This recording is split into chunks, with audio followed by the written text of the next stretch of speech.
Book mind Hunter audio summary. Chapter 1 into the mind of a killer. एक हत्यारे के दिमाग के अंदर आज हम जिस किताब की समरी शुरू कर रहे हैं वह आपको इंसानी दिमाग के सबसे अंधेरे हिस्सों तक ले जाएगी, जहां डर नहीं बल्कि ठंडा सच रहता है। यह कहानी है माइंड हंटर की और हम इसे इसलिए पढ़ रहे हैं क्योंकि यह हमें बताती है कि सीरियल किलर पैदा नहीं होते, धीरे धीरे टूटते हैं। जॉन डगलस FBI के उस इंसान की शुरुआत इसी सवाल से होती है, एक हत्यारा आखिर ऐसा सोचता क्यों है?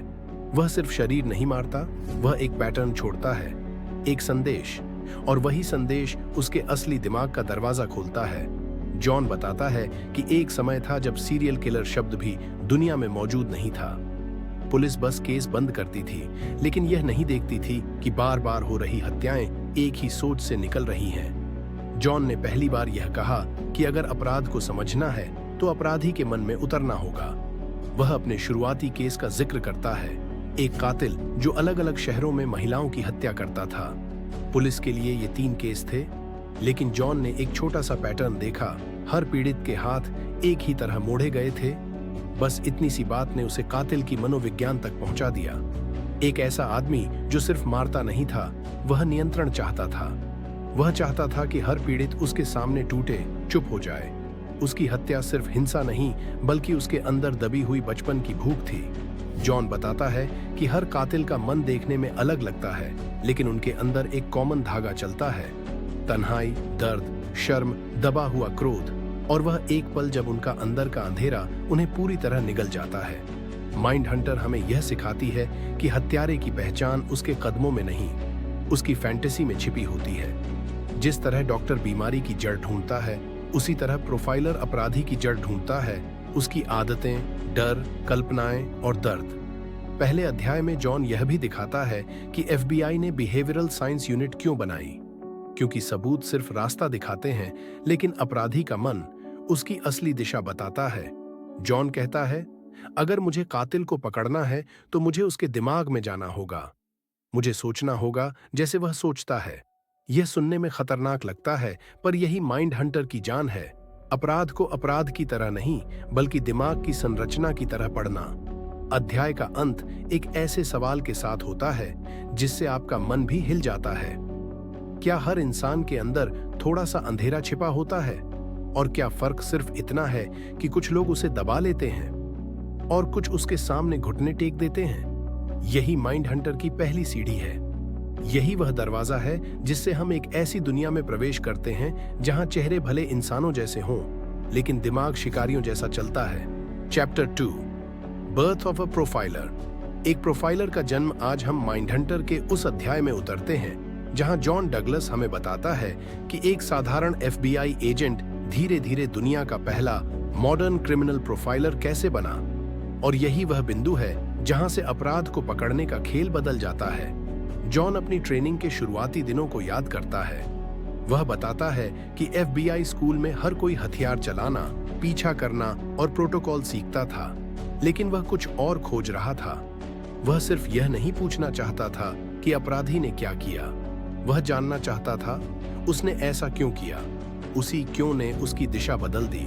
वह बताता है कि हर केस फाइल में एक कहानी होती है, कभी टूटा हुआ बचपन, कभी परिवार की हिंसा, कभी शर्म, कभी तन्हाई, और इन्हीं कहानियों से अपराध की असल जड़ निकलती है। लेकिन उस समय FBI का काम केवल यही था, अपराध हुआ है, आरोपी ढूंढो, केस बंद करो। कोई यह नहीं देख रहा था कि इन अपराधों के पीछे एक मनोविज्ञान छिपा है। यहीं से जॉन को यह समझ आया कि अगर हमें हत्यारे के अगले कदम का अंदाजा लगाना है तो उसकी सोच पहचाननी पड़ेगी, और यही सोच बिहेवियरल साइंस यूनिट के जन्म की पहली चिंगारी बनती है। जॉन अपनी पहली खास ट्रेनिंग मिशन का जिक्र करता है, जहां उसे बताया गया कि अपराधी हमेशा गलती करता है और वह गलती ही उसके पकड़े जाने का रास्ता है।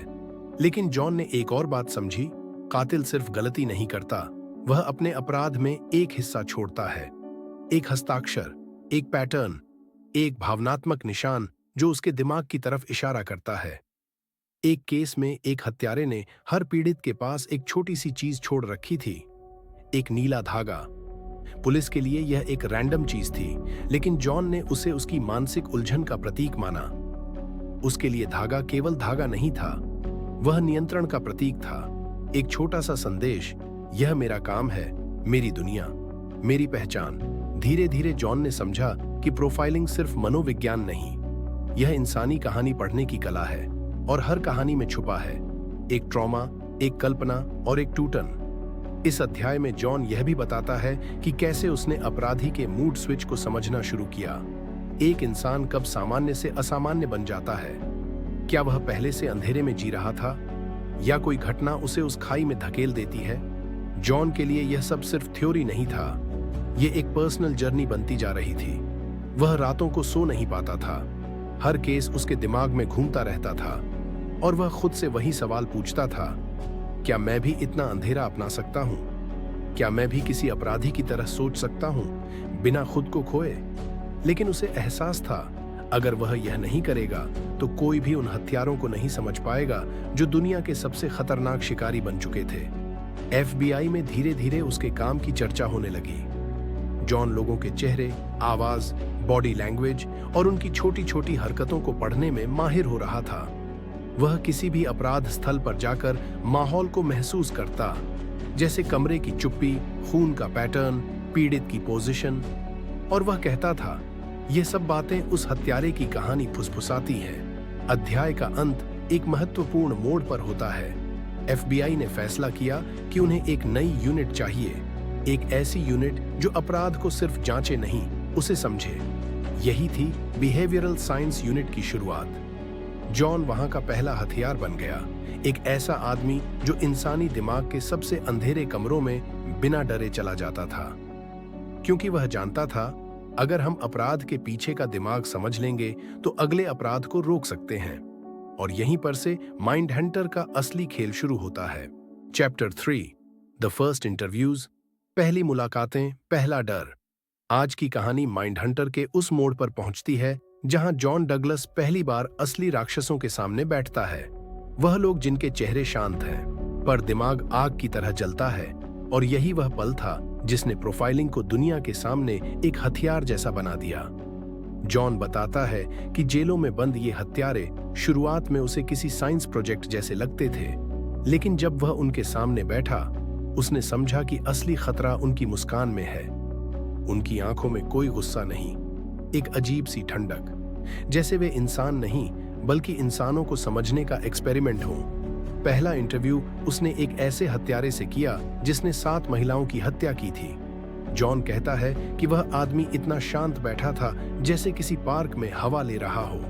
उसने अपने अपराध को ऐसे बताया जैसे कोई रोज की दिनचर्या बता रहा हो, न शर्म न पछतावा, सिर्फ एक कहानी जिसे वह गर्व से सुनाता था। जॉन को पहली बार एहसास हुआ कि ये लोग गुस्से में नहीं मारते, ये नियंत्रण चाहते हैं। ये बस शरीर को नहीं तोड़ते, ये इंसान की आत्मा को शांत करना चाहते हैं, और यही बात उसे चौंका देती है। दूसरे इंटरव्यू में एक ऐसा कातिल मिला जिसने हमेशा अपनी पीड़ित महिलाओं को चुनते समय वही पैटर्न अपनाया, कमजोरी, अकेलापन और भरोसा। जॉन ने देखा कि हत्यारे ने हर मर्डर में वह कोशिश की कि पीड़ित उसे दोस्त समझे। उसके बाद अचानक उसके अंदर छिपा दरिंदा जाग जाता। इसने जॉन को सिखाया कि कातिल सिर्फ ताकतवर नहीं ढूंढता, वह भावनाओं में दरार ढूंढता है। तीसरे इंटरव्यू में जॉन एक ऐसे अपराधी से मिलता है जिसने बचपन में अत्याचार झेले थे। उसकी आवाज कांपती नहीं थी, पर उसके शब्दों में दर्द की ठंडी परत थी। वह बताता है कि जब वह छोटा था, उसके घर में डर का माहौल था, और यही डर एक दिन उसके अंदर से हिंसा बनकर बाहर आया। जॉन समझ गया कि कई हत्यारे अपने अतीत के कैदियों की तरह जीते हैं, और अपराध उनके अंदर के अंधेरे का एक निकास बन जाता है। इन मुलाकातों ने जॉन को यह भी सिखाया कि हर कातिल झूठ बोलता है, लेकिन उनके झूठों में ही उनका सच छुपा होता है। कई बार उनका हंसना ही उनके गुस्से की निशानी होता है, उनका शांत रहना ही उनकी कमजोरी का संकेत होता है। जॉन धीरे धीरे एक बात समझ गया, अगर आप अपराधी को समझना चाहते हैं तो आपको उसकी कहानी को उसी की भाषा में सुनना पड़ेगा।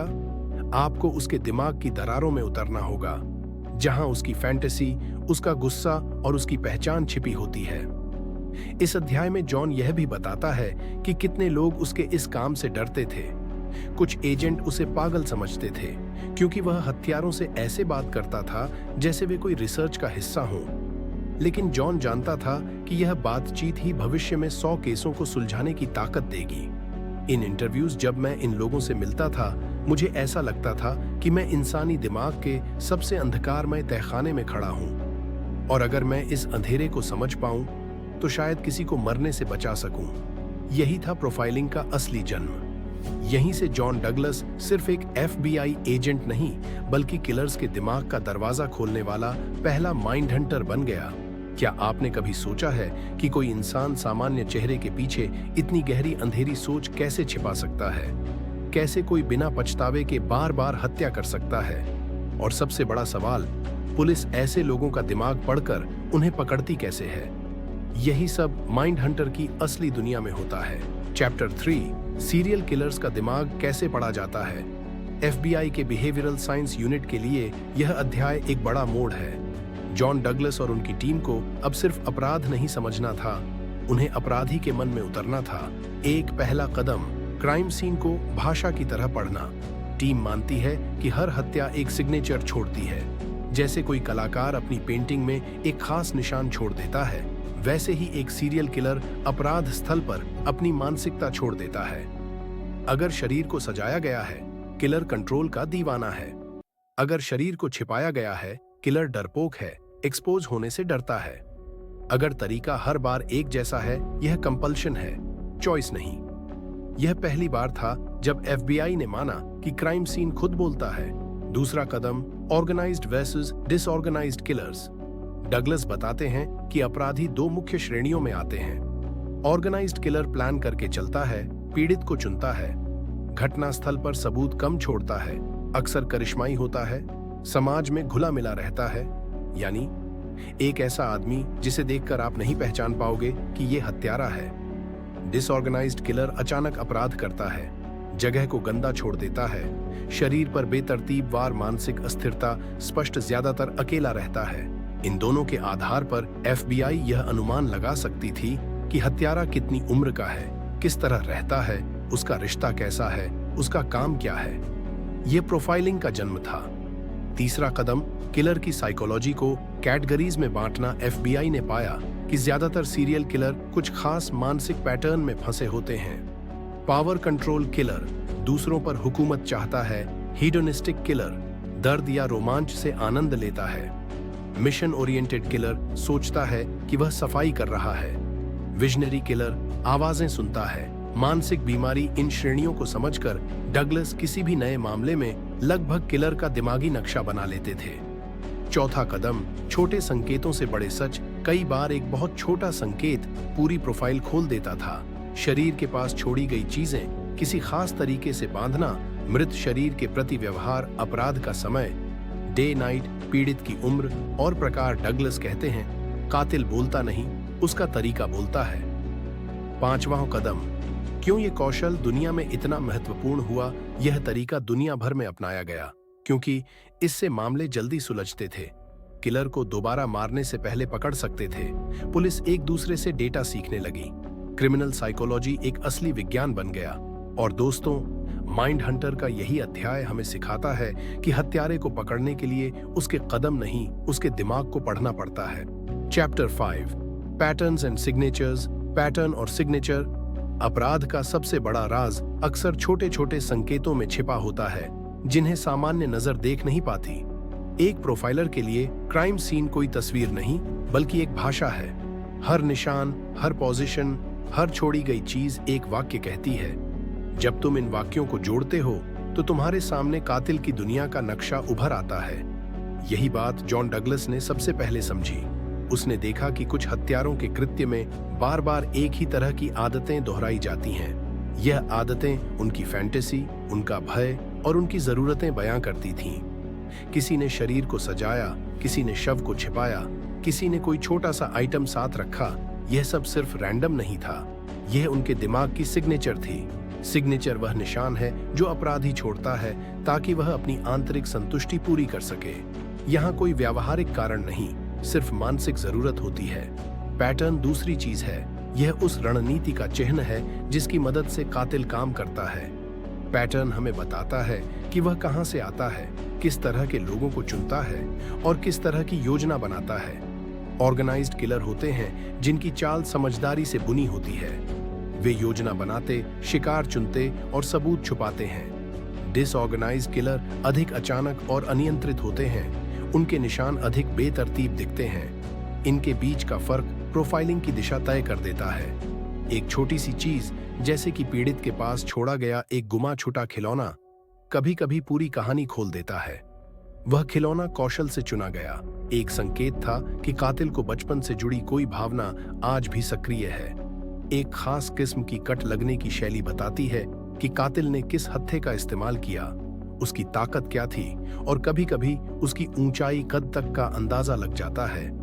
इन सब संकेतों को जोड़कर प्रोफाइल बनने लगता है, एक ऐसा प्रोफाइल जो पुलिस को हत्या के अगले कदम का अंदाजा दे सकता है।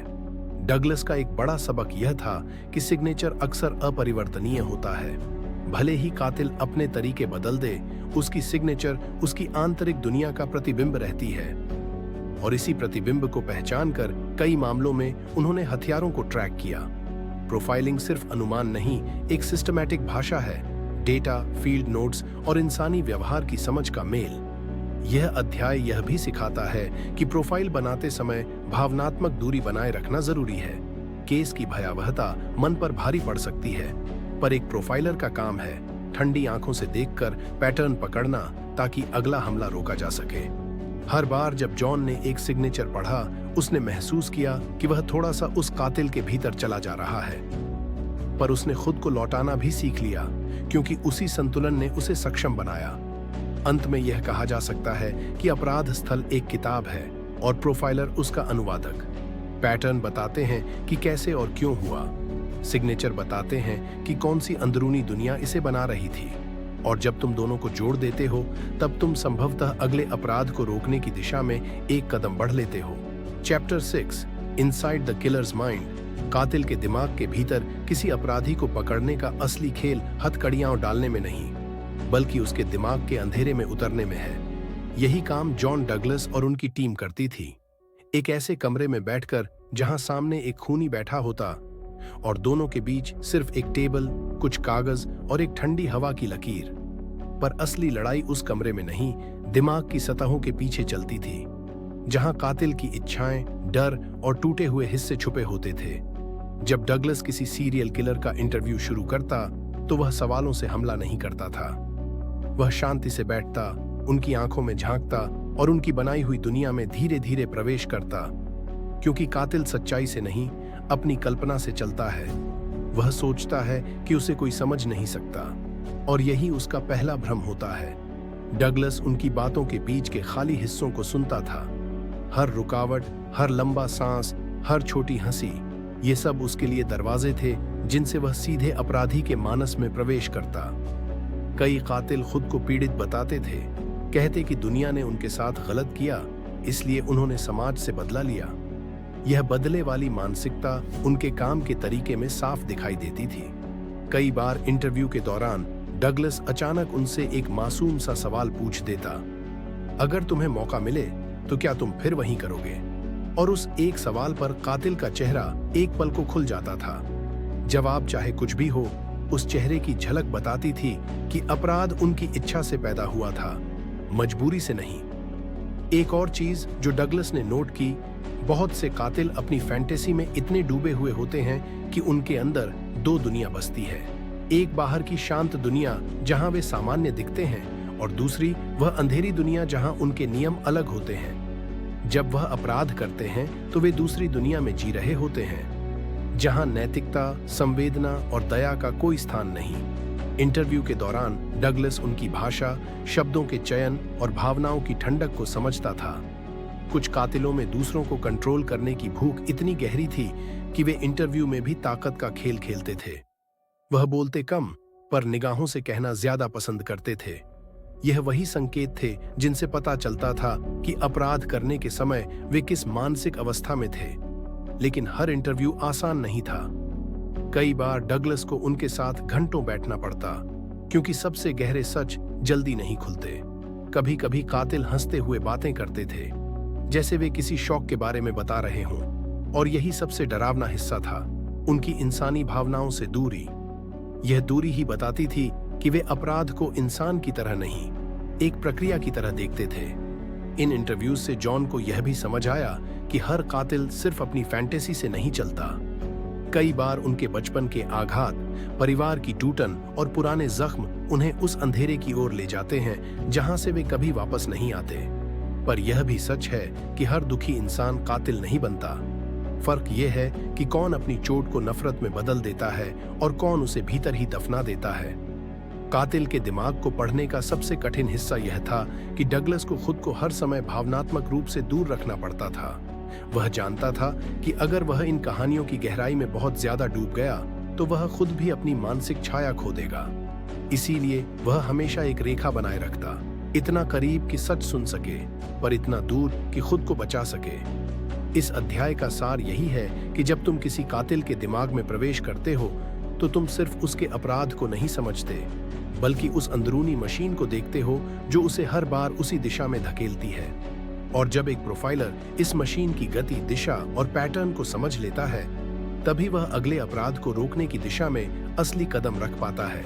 चैप्टर 7 द साइलेंट कॉन्वर्सेशंस, खामोश बातचीत। हर अपराध की एक खामोश बातचीत होती है, बिना आवाज की, बिना शब्दों की, सिर्फ निशानों और माहौल के बीच चलने वाली बातचीत। एक प्रोफाइलर का असली कौशल इन्हीं खामोश बातों को सुनने में है। जॉन डगलस हमेशा कहता था कि अपराध स्थल सिर्फ एक जगह नहीं, एक संवाद है, कातिल और पीड़ित के बीच, और कातिल और उसके दिमाग के बीच। जब वह किसी क्राइम सीन पर पहुंचता तो पहले कुछ मिनट वह पूरी तरह चुप रहता, न कोई बात, न कोई निर्देश, बस गहराई से देखना। वह दीवारों को पढ़ता, कमरे की हवा को महसूस करता, वस्तुओं के उलझे क्रम को समझता। कभी एक कुर्सी की अजीब पोजीशन उसे बताती कि संघर्ष कहां शुरू हुआ, कभी एक टूटा कप यह बताता कि पीड़ित ने आखिरी बार किस तरफ भागने की कोशिश की। ये छोटी छोटी चीजें उसकी निगाह में बेहद बोलती थीं। डगलस मानता था कि क्राइम सीन का सबसे ईमानदार हिस्सा वही होता है जो कातिल छुपाना भूल जाता है, जैसे दरवाजे का आधा बंद रह जाना, बेमकसद छोड़ा हुआ सामान या कोई असामान्य निशान। कातिल योजनाएं बनाते हैं, लेकिन उनकी मनोदशा उनके कदमों में लीक हो जाती है, और यही लीकेज प्रोफाइलर के लिए सबसे महत्वपूर्ण संकेत होता है। क्राइम सीन के इन संकेतों से डगलस कातिल के मूड को समझता था। क्या हमला अचानक हुआ? क्या कातिल ने इंतजार किया? क्या वह जल्दी में था या नियंत्रण में? यह सब चीजें उस अदृश्य कहानी को जोड़ देती थीं जो अपराध होने से पहले और बाद में घटी। कभी कभी क्राइम सीन में एक ऐसी शांति होती है जो असहज कर देती है। यह शांति बताती है कि कातिल ठंडे दिमाग से आया और गया। उसने भावनाएं नहीं दिखाई, उसने सिर्फ प्रक्रिया निभाई। ऐसे अपराधी अधिक खतरनाक होते थे क्योंकि उनकी साइलेंट बातचीत बताती थी कि वे अपने दिमाग के अंदर बहुत पहले ही अपराध को जी चुके थे। दूसरी तरफ कुछ सीनों में अव्यवस्था होती थी, कुछ टूटा हुआ, खून के छींटे, घबराहट के निशान। यह अव्यवस्था बताती थी कि कातिल खुद भी नियंत्रण में नहीं था। यह मानसिक असंतुलन का संकेत था, और ऐसे लोगों की प्रोफाइलिंग अधिक कठिन होती क्योंकि वे अपनी भावनाओं पर निर्भर होकर अपराध करते थे। डगलस ने एक बार कहा था कि अपराध स्थल पर दो लोग बात करते हैं, एक कातिल और दूसरा उसका अवचेतन मन। कातिल सबूत मिटाता है, लेकिन उसका अवचेतन सब कुछ वापस रख देता है। वह कील को जहां टांगता है, चीज को जहां गिराता है, पीड़ित को जिस तरह छोड़ता है, ये सब उसके अंदर के संघर्ष, भय और फैंटेसी का संकेत होते हैं। कभी कभी एक छोटी सी चीज, जैसे किसी मेज पर रखा हुआ गलत दिशा में मुड़ा हुआ फ्रेम, बताता कि कातिल ने घर की सेटिंग को ध्यान से नहीं देखा। इसका मतलब था कि वह घर का अपना नहीं था। ऐसे संकेत डगलस की प्रोफाइल को दिशा देते थे। यह अध्याय हमें यह भी समझाता है कि प्रोफाइलिंग में सबसे बड़ी गलती होती है जल्दबाजी।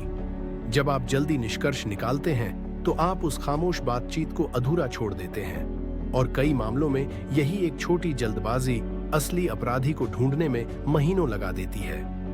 अंत में डगलस ये बताता है कि वह हर अपराध स्थल को एक मानव मन की डायरी की तरह देखता था, एक ऐसी डायरी जहां शब्द नहीं बल्कि क्रियाएं लिखी गई हैं। और जब प्रोफाइलर इस डायरी को बिना जल्दबाजी, बिना भावनाओं और बिना डर के पढ़ लेता है, तभी वह पुलिस को दिशा दे सकता है जो उस मामले को सुलझा सके, क्योंकि हर क्राइम सीन बोलता है, बस सुनने वाला चाहिए। खामोश बातचीतें कभी झूठ नहीं बोलती। Chapter 8 patterns of darkness. अंधेरे के पैटर्न अपराध कभी एक बार में पैदा नहीं होता, वह धीरे धीरे बनता है, एक आदत की तरह, एक सोच की तरह और फिर एक पैटर्न की तरह। जॉन डगलस की पूरी प्रोफाइलिंग इसी सत्य पर खड़ी थी कि हर सीरियल किलर बिना जाने अपनी पहचान छोड़ता है।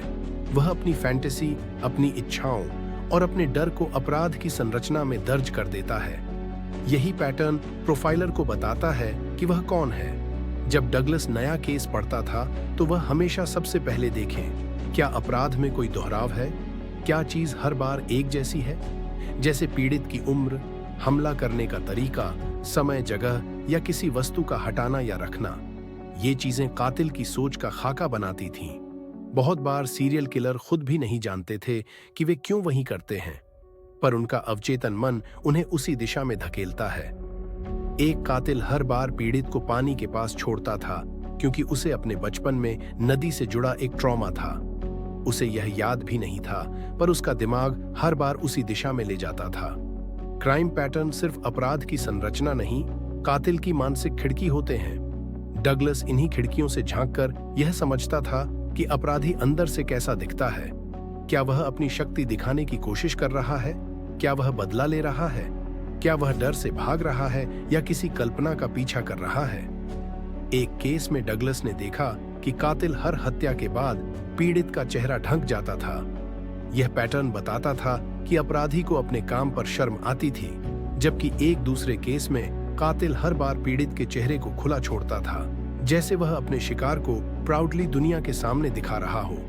दोनों पैटर्न दो दिमाग, दो इरादे और दो अलग अलग मानसिक परतें दिखा रहे थे। डगलस यह भी समझता था कि पैटर्न कभी स्थिर नहीं होते। अपराधी जैसे जैसे अनुभव हासिल करता है, उसका पैटर्न विकसित होता है, उसकी तकनीक सुधरती है, उसका कॉन्फिडेंस बढ़ता है और उसका व्यवहार बदलता है। यही कारण है कि शुरुआती अपराध और बाद के अपराध अक्सर अलग दिखते हैं। यह बदलाव बताता था कि अब वह खुद को रोक नहीं सकता। पैटर्न का एक सबसे डरावना पहलू यह है कि कई कातिल क्राइम को एक रिचुअल में बदल देते हैं। एक खास संगीत, एक खास समय, एक खास हथियार। यह रिचुअल उन्हें मानसिक संतुष्टि देता है। वह अपराध को एक सेरेमनी की तरह निभाते हैं जिसमें हर चीज का एक अर्थ होता है, एक जगह होती है। यह रिचुअलिस्टिक बिहेवियर ही उन्हें बाकी अपराधियों से अलग करता है।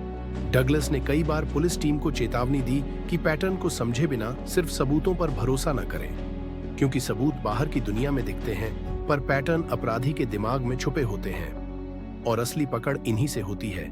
एक बार एक केस में कोई सबूत नहीं था, न फिंगरप्रिंट, न गवाह, न कैमरा, लेकिन पैटर्न इतना साफ था कि डगलस ने सिर्फ व्यवहार का विश्लेषण करके अपराधी की उम्र, उसका पेशा, उसका व्यक्तित्व और उसके बचपन तक का अंदाजा लगा लिया था।